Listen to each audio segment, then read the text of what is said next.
Ashamaa harka fuunee daawwattoota fi hordoftoota reedii Adamtuu bakka nagaa keessanii nageenyi koo kan jaalalaa fi kabaja bakka isin jirtanitti isin haadha qabeecha egaan daawwattoota hordoftoota koo oduu baay'ee ba'eessa ta'ee fi oduu baay'ee namatti tolu tokko qabadhee isiniif dhiyaadheera hundi keessanuu itti fayyadamtan jedhee waan yaaduuf yaadaaf qalbiin akkana hordoftan abdiin isinirraa qaba egaan an reedii Adamtuu namoonni YouTube chaanaalii kiyyaaf haaraa taatan subscribe gochuun na hordofaa isiniin jedha.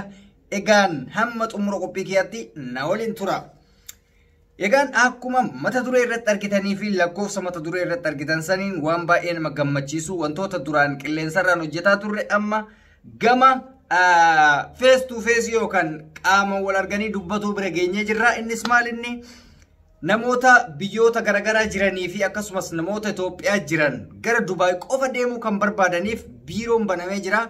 Biiroon banamee jiran namni biiroo kana banes Obsa Teknoo jedhama. YouTuber Oromoo ture Obsa Teknoo namoonni Facebook hin beektan immoo Obsa Ahmaddiin jedhama. Lakkoofsi kana achirratti maxxanfame sanii Dubaay irratti biiroo jira, Itoophiyaa jira, Beirut irra jira. Biiroo san kallattii danda'itanii galmooftaniitiin ulaagaa isin barbaachisu guuttattanii gara Dubaay deemuu dandeessanii ulaagaan isin guutuu dandeessan afaan Arabii beekuu qofa. Afaan Arabii nama biyya ormaa ture qofa ta'uu qaba garuu mootu namoota biyya keessa deemuu barbaadaniif namoota Itoophiyaa jiraniif ulaagaan sirriitti barbaachisu yoo jiraate nama biyya ormaa taa'ee gale ta'uu isarraa eegama jechuudha. Arabii kamiyyuu haa ta'u fahamuu dandeenyan gahaadha. Garuu namni afaan hin beekne mootu hin danda'amu. Namni afaan hin beekne sorry.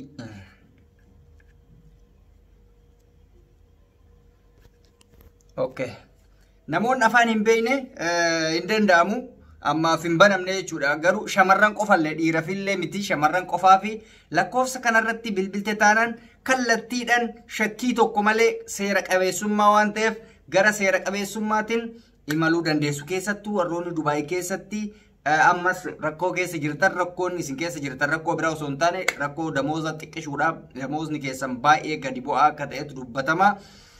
Damooza gadi bu'aa sanirraa gara damooza gaariitti qajeeluudhaaf lakkoofsa kanaan yoo bilbiltan biraanchiin isaanii yookaan maddi isaanii Beirut, Dubaay fi Itoophiyaa irratti waan argamuuf kallattiidhaan deemuu dandeessanii jechuudha. Namoonni immoo akkasuma hiriyoonni keessan biyyatti galee hafe namoota biyya biraa deemuu barbaadu kan carraa dhabeetiin hin hafellee deemuu danda'a jechuudha Itoophiyaa ta'aniitiin.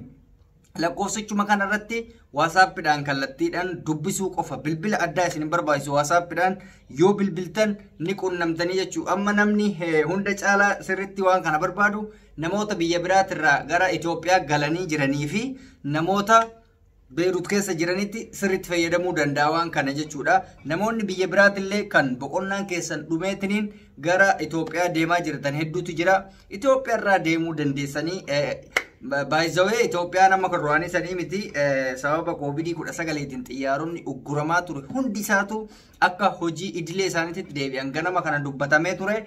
Kanaaf ani mootu kuni kan naga'e odeeffannoo namaatirraan osoo hin taane abbaa biirootirraa naa bilbilameetiniin waan kana akka ani promote godhuuf yookaan beeksisuuf na beeksiseeti jechuudha.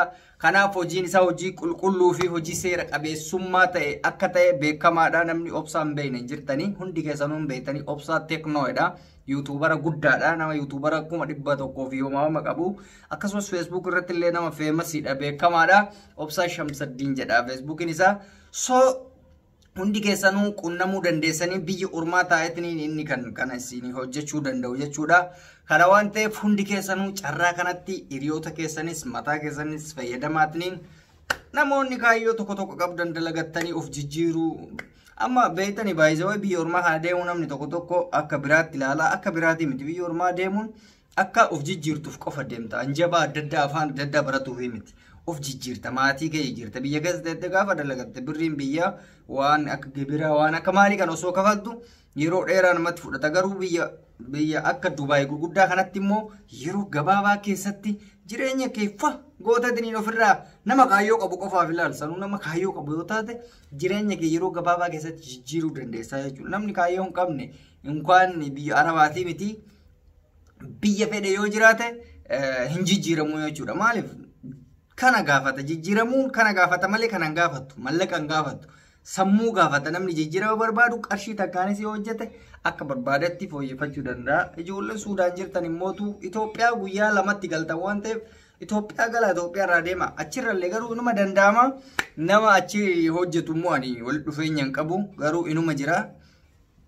Anatu walitti dhufeenya hin qabne jechuudha. Ejensiin tokko tokko illee jira yookaan immoo biiroon tokko tokko illee biiroon garaa jabaatu yoo ati rakkoo si mudate kan si fuune kan rakkoo san si furuuf hiyyaanne baay'eetu jira. Biiroolee akkasii sanirraa of eegdanii biiroo amanamaa fi qabatamaa ta'e akka danda'ame murteessan garuu amala keessanii amalli keessan bareedaa taanan ba'eessa taanan wanni maan hin taane tokko hin jiru garuu amalli kee yoo jarjaruu yookaan immoo waan tokko daftee aaruu ta'e hin beetanii arabni garaa jabaatti. Kanaaf amala keessantu murteessaa jechuu barbaadate kun immootu baay'ee amanamaa fi baay'ee anis nama sanaan walitti dhufeenya qaba waan ta'eef namoonni inni isin keessummeessuu dide anillee yoonaaf dubbistan wal isin qunnamsiisaa face to face kallattiidhaan bilbilaan akka isin wal qunnamtan isin taasisa isin hundaayyuu jechuudha. Bilbilichi kan mata duree irratti isin barreesse kana akkasumas immoo description kan jedhu kana jala laalatanii descriptionii jala fudhadhaa jechuudha.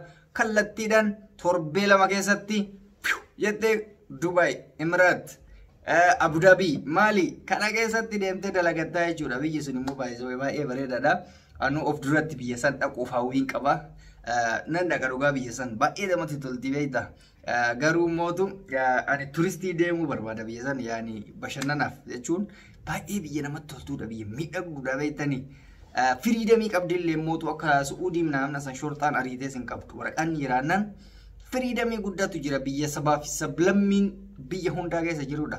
Warra abbaan biyya lakkoofsan baay'ee xiqqaadha garuu sabaaf sablammii achi keessa jiraatutu baay'ee bal'aadha jechuudha. Dubaay baay'ee namatti mijatti. Kunis hin jiraachi gazzabni dirhaamni kun gootetuma biyya keetitti argitan fakkeenyaaf ji'a takkatti kumaan hojjennaan tujjaaraati Itoophiyaatti birrii guddaa fidda jechuudha. Maal Suudii fi maal maqaa dhoofta. Yeroo baay'ee guddaadha mallaqni.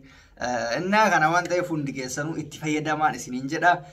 Namoonni yeroo baay'ee na gaafataa turtan kan amma dura san nun keessummeessanii fixnattiin qabdanii jechaa turtan. Kan amma durallee namoota hedduu ofe garuu namoonni isiniin keessummeessanii isin jira.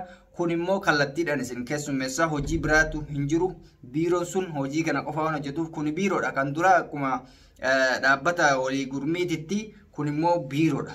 Biiroo mataa ofii danda'e qaba waan ta'eef hundi keessanuu akka itti fayyadamtan abdii qaba. Already Adam TV namoonni YouTube channel kiyyaaf haaraa taatan subscribe gochuun na hordofa.